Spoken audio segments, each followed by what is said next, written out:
तर हे जे आहे ते रे ना मी मिशोवरून मागवले. एकूण पीस जे आहे ते 8 आहेत. आणि ह्याचं तुम्हाला जर का सांगायचं म्हटलं तर ह्याचं जे मटेरियल आहे यूज केलेलं तर ते आहे प्लॅस्टिक आहे.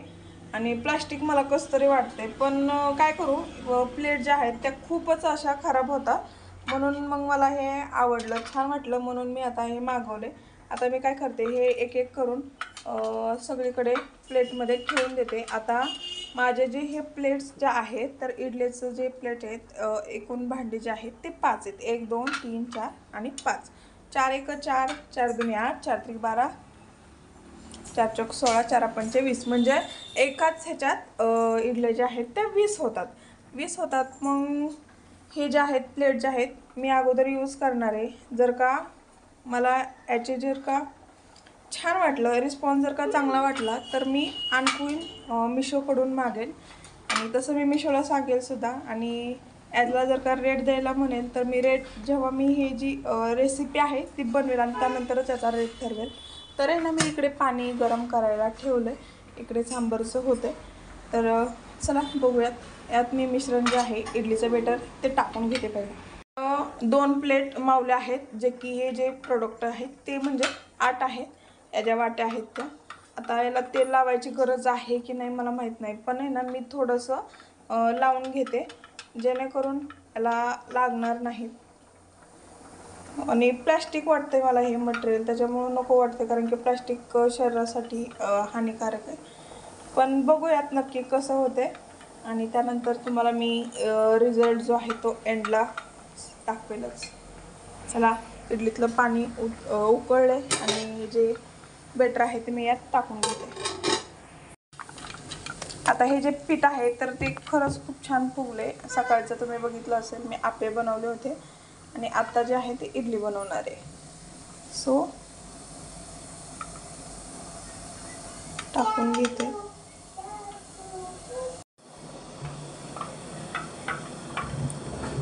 इडलीच्या भांड्यात मला व्यवस्थित काही प्लेटमध्ये वाटाणा, म्हणून मी काय करते आता वाटीतच घेते आणि असं टाकून देते. ह्याच्यात आहे हे इथे मी बघा आता हे जे प्लेट्स आहेत त्या अशात. बघूयात काय रिझल्ट आहे. काय हे प्लॅस्टिक असल्यामुळं या प्लेटला इडलीच्या चिटकून बसतंय. आणि इथे जे आहेत हे प्लॅस्टिकच्या ज्या वाट्या आहेत त्या मी यूज केलेल्या नाही आहेत, पण बघूयात नक्की. आता या 5 प्लेट आहेत, यातल्या 2 प्लेटचा रिझल्ट बघूयात. आणि या 3चा जो आहे तो आपल्याला माहितीच आहे, चिटकतात. प्रत्येक इडली चिटकत नाही, पण ज्यावेळेस पीठ आपलं चिकट होतं ना तेव्हा चिटकते. आणि मग अशा वेळेस काय करावं काही सुचत नाही. म्हणून हे सगळं करायला लागतं. आणि शक्यतो माझ्या इडल्या ज्या आहेत त्या कधी असं जास्त चिकट होत नाहीत, पण कधी जर झाल्यास तर मग अशा वेळेस मी घेतले. आणि मला 2-3 बॅच करायला लागतं इडल्या, कारण की आमच्या घरात सगळ्यांना इडल्या, म्हणजे सगळ्यांना म्हणण्यापेक्षा मला सगळ्यात जास्त आवडतात, त्याच्यामुळंच मग मी हे मागवले. तर एक एक करून मी जे प्लेट आहेत त्यात ठेवून देते. एका वेळेस 20 होता आणि 3दा केलं तर 60. तर मी अशा एकावर एक ठेवून देते. मला वाटतं ह्या ज्या प्लेट आहेत ह्या शिजायला जास्त वेळ घेणार आहेत, कारण की ह्या जास्त वेळ लागणार गरम करायला. हे प्लॅस्टिक आहे आणि थोडंसं जाडसुद्धा आहे याच्यासाठी. बघूयात. 2 आणि 3 नंबरची बॅच आहे, जी की ते प्लॅस्टिकच्या ज्या वाट्या आहेत त्या यूज केल्यात. माझा फर्स्ट एक्सपिरियन्स असणार आहे. आता टेस्टमध्ये सुद्धा फरक राहणार आहे बरं का मैत्रिणींनो, कारण की शेवटी प्लॅस्टिक असतं. पण बघूयात नक्की काय होते.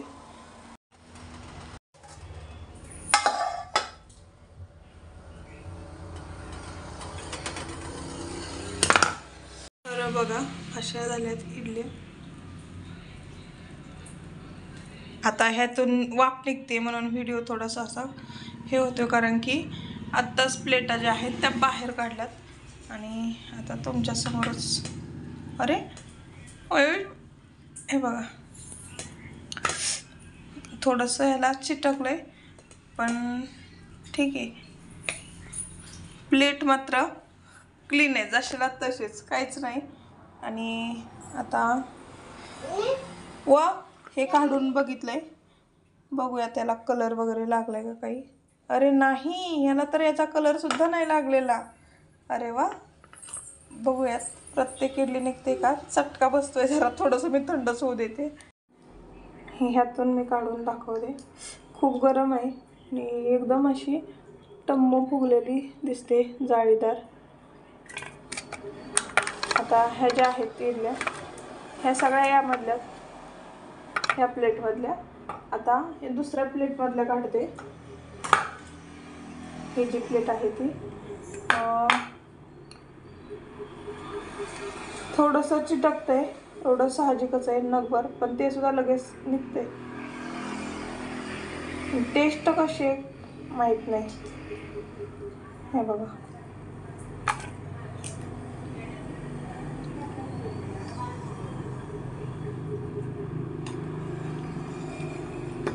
एकदम जाळीदार.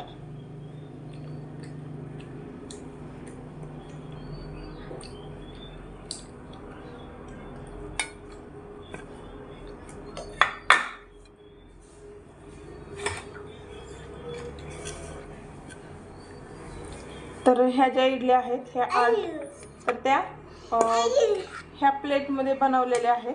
म्हणजे हे तर इथे बघू शकता, एकदम क्लीन आहे राहिले हे. म्हणजे याला घाम खालनं आलाय, प्लेटला घाम आलाय, पण प्लेट आहे ते क्लीन राहिलेत अजून. आता बघूयात रेग्युलर ज्या प्लेट आहेत यामध्ये प्लॅस्टिक यूज केलेलं नाही.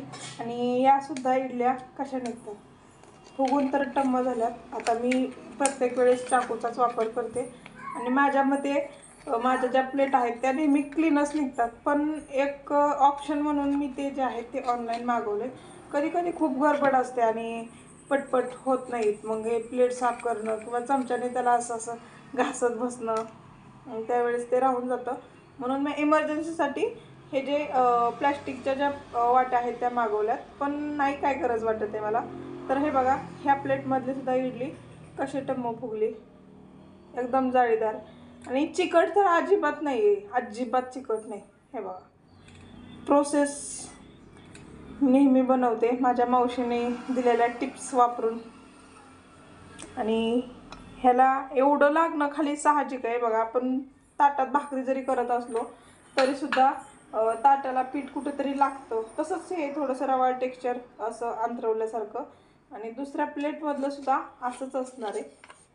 ज्यांचं पीठ खूपच चिकट होतं तर त्यांच्यासाठी मी म्हणेल ह्या वाटीचा ऑप्शन बेस्ट आहे. पण प्लॅस्टिक जे आहेत ते शरीरासाठी हानिकारक आहे. इमर्जन्सीसाठी थोडंफार आपण कधीतरी यूज करू शकतो, पण कंटिन्यू आपण बनवत असेल तर नकोच, बनवायलाच नको असं म्हणेल. आता सगळ्याच प्लेटमधल्या मी ज्या इडल्या आहेत त्या काढून घेते.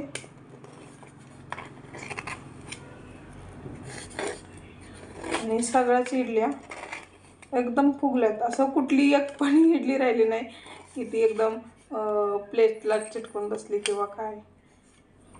मी तुम्हाला दाखवते. इडल्या काढल्यात तेव्हा हे जे आहे ते इतकं घाण, म्हणजे ह्याचं जे थोडंसं जर चिकटलं आहे ते निघलं की झालं. आणि ह्या ज्या इडल्या आहेत असा आहे. आणि याचा कलर तर याला लागलेला नाही. आता टेस्टच्या बाबतीत खाऊन दाखवल्याशिवाय कळणार नाही. खाते मी पहिला.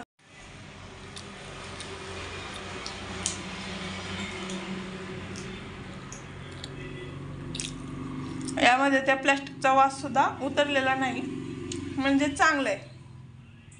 तरी सुद्धा आपण काळजी घेतली पाहिजे, एवढंच मला वाटेल. प्लेट जास्त घाण होऊ नयेत म्हणून हा ऑप्शन आहे. आणि हे बघा, जेव्हा आपण प्लेटमध्ये इडल्या बनवतो तेव्हा प्लेट ज्या आहेत त्या अशा होतात. आता मी इडल्या ह्यातल्या ढिल्या करून ठेवल्यात, म्हणजे काढल्यात, फक्त यातच ठेवल्यात तुम्हाला दाखवण्यासाठी. अशा सगळ्याच इडल्या मस्त जाळीदार झाल्यात.